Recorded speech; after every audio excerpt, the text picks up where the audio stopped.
বিড়াল এই ছোট্ট প্রাণীটিকে দেখলেই মন ভরে যায় কোমলতায়। নরম তুলোর মতো লোম, কৌতূহলী চোখ আর কখনো মিষ্টি ঘুম, কখনো খুনসুটি, যেন জীবনের এক ছোট্ট রঙিন অধ্যায়।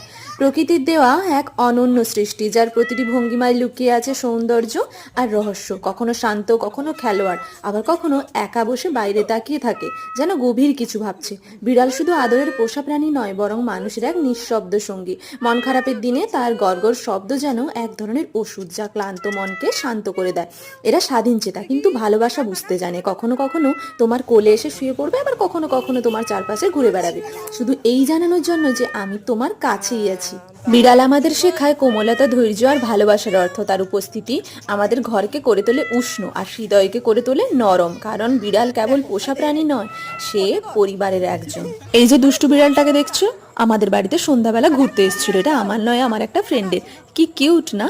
রাধে রাধে।